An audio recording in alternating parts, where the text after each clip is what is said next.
Hi there and welcome to the solar update for February 2024. But before we get into the stats, let's just remind ourselves of my solar panel system. So 14 Jinko 390 watt panels, totaling 5.4 kilowatts, 10 on the south and 4 on the east, and a SolarEdge 4 kilowatt inverter.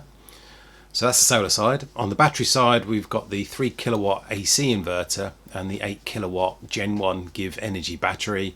And then of course I've got a few extra bits and bobs such as the MyEnergi Eddi heating the hot water, the Harvey and the hub, and the Hypervolt EV Charger. Okay, so February is over. February is done. What did we have for the month? 265.4 kilowatt hours. I didn't think February was too bad, actually, although looking at the days individually, it does look a very much mixed kind of month. We had a few kind of standout days, 5 or 6, 7 really good days, kind of over 15 kilowatt hours there. 19, 15, 16, 18, and the best day of the month was 24 on the 24th, funnily enough. And then down again to 18 on the 26th. There were a notable few bad days. 1 kilowatt hour on the 8th, 13th 3, 1.894 on the 21st, and then I'm recording this on the night of the 29th, obviously an extra day this month as well because of the leap year, just 3 kilowatt hours today. And we also had a saving session on the 29th as well, even though it was only for 30 minutes. Which was very strange. How low can these saving sessions get? Could there be a 15-minute saving session? I doubt it. I think they just promised to put some saving sessions in this till the end of March, and then now they're just trying to fit them in, really, probably as test cycles or something like that. So as I say, 265.4 divided by 29 gives us 9.15 kilowatt hours per day on average, which is not too bad, is it really, I suppose? Although the next couple of days into March don't look that great for the weather already for the first few days. So I'm not holding out too much hope yet for March. But let's just have a look at how the month of February compares to last year. Right, so here we are, February. This month, 265. Last year, 347. So again, not as good as last year, just like January wasn't quite as good as last year either, which doesn't again fill me with much hope for March, to be honest. So it's still a good chunk down. I mean we must have had a really good February last year at 347, compared to the very wet kind of weather we've been having for the last couple of months. 265. It's quite a big difference, but we're only on the way up now. Obviously March should be even higher than February. You can almost see like a straight line going through January, February, March there in the blues from last year, so I expect to really see the same in the greens, and I hope to at least get 350 to 375 in March, hopefully. Right, so this is the month in panels. As I'm on the last day of the month, I can show you this. So 265 kilowatt hours in total, and this is the span across the panel. So the south facing with the 10 on the bottom here, and then the 4 on the east.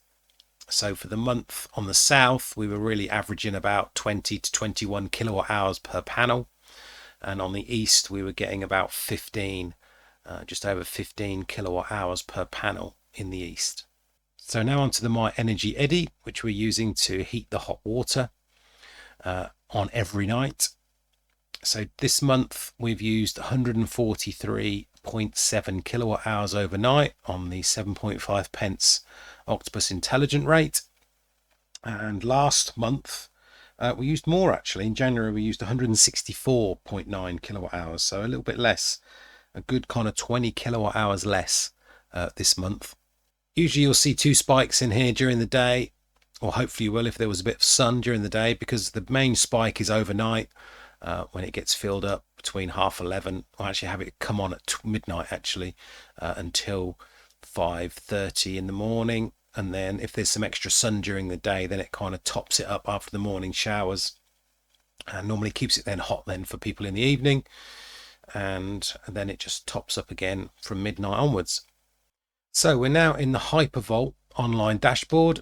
I hadn't really mentioned the Hypervolt too much, the EV charger, in the last couple of months, because you can probably see here, December we hardly used it at all. In January we only put like 7 kilowatt hours in it, but as we were charging in other places. But this month we have gone full force back in February again to back up to where we were using it in September and earlier on in the year, really. So in February we've used 302.2 kilowatt hours overnight, every night, just about, on Octopus Intelligent, 7.5 pence.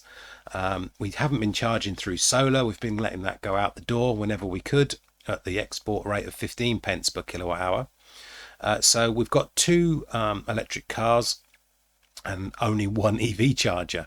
So luckily my bigger battery lasts me a bit longer, but my wife's little i3 with the 18 kilowatt battery in it needs to be charged every night. So she gets the Hypervolt, and then if I need a top up and she's using it, I've ended up getting the granny charger back out again, and I've been plugging that into an external socket just to drip feed my car, really, with enough power to get me around or to top it up. So that's what we've been doing.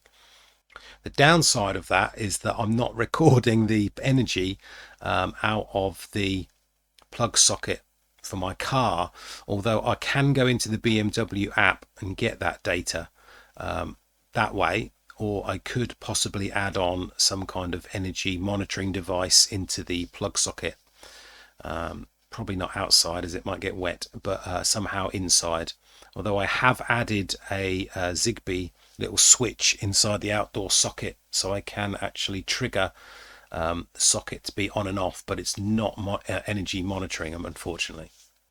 So as shown on the Octopus Energy dashboard, this is how much electricity I've used this month. So for February, 799 kilowatt hours. Basically a lot more than usual, mainly because there was a lot more EV charging going on this month than ever before. So that's the main reason for that. If we have a look at it, how it spanned over the month, and you can see there some days were higher than others, mainly because the cars probably had a little bit more charge than other days. I'd say the peak day there, look, 50 kilowatt hours there, probably 2 cars being charged at the same time, as well as the battery being filled up, as well as the hot water being filled up, and maybe even a washing machine and a dishwasher going on at the same time. But the average, 799 throughout the month, divided by 29 days, gives us 27.5 kilowatt hours per night, or is what we kind of use mainly overnight. But I'll break that down in a minute when I look at the numbers and how much I actually spent. So monthly for the export now, the export was 135 kilowatt hours. So that wasn't too bad. It was definitely up on last month. So if we have a look at the export from December was 46, and then stepping up to 103 in January, and then 135 in February. So 135 kilowatt hours exported works out at 4.65 kilowatt hours per day on average. So some numbers for February 2024. I always look at the battery shortfall just to see if it's run out early, especially over the winter months, and just to see if it's worth buying another battery. It doesn't seem to be at the moment, to be honest, for how we use it. But for the month of February, we used 11 kilowatt hours between 5 p.m. and 11:30. 11:30 is when it goes cheap rate again, and that came to £4.67 for the month.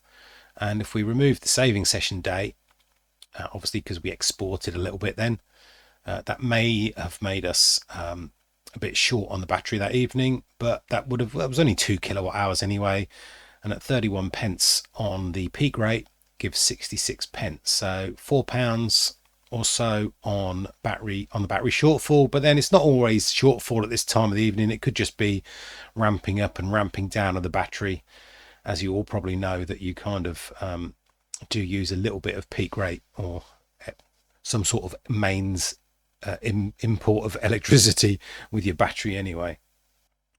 Right, so for the grid import for February 2024, we actually imported 780 kilowatt hours overnight at 7.5 pence. That equaled £58.54.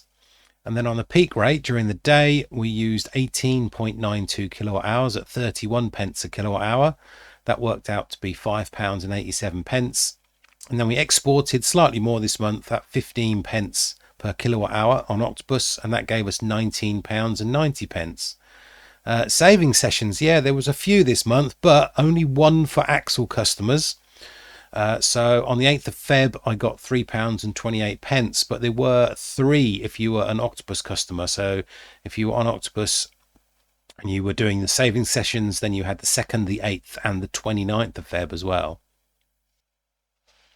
For the gas, from the 1st of Feb to the 1st of March, 29 days recorded, 1,595 kilowatt hours at the Octopus flexible rate of 7.31 pence per kilowatt hour for gas. Gives us 116.59 or £116.59. A lot lower than last month's, actually, a lot lower than January's for some reason. But again, if I'd have been on the Octopus gas tracker, which I know a few of you probably are, in the East anyway, the average price for the month, I brought down the daily prices and brought them into Excel and averaged them, and the average price per kilowatt hour for gas on that tariff was 3.8 pence. So it could have meant that I only paid around £50 a month, so a lot less. But hopefully next week, or by the time you watch this video anyway, I would have had my electric meter swapped out for a dual band version. So hopefully it will start speaking to the gas meter again. And then once the smart meter is working on the gas, I can probably move over to the gas tracker. So standing charges for the month, 29 days, gas is 27 pence a day times 29 days is 7.97, and the electric's 42 pence a day for 29 days gives us £12.18. So roughly £20 a month for standing charges. And then if we put it all together, so the gas was 116 plus the standing charge gives us £124.56. And for the electric, we spent £64.41 for the day rate and the night rate together. And then we've got to add on the standing charge of £12.18. But then we can subtract the export, which was £19.90, and then subtract the saving session, £3.28, gives us a total of £53.41 for the month for our electric. And don't forget, that's done the cars, it's done the hot water, and it's filled the battery up every night as well. So pretty good, I think. So the total for the gas and the electric, £177.97. So thanks for watching. I hope you enjoyed the video. If you did, give us a like, and don't forget to leave a comment down below about your solar production for February 2024. Don't forget to subscribe if you're new to the channel as well, and I'll see you next time.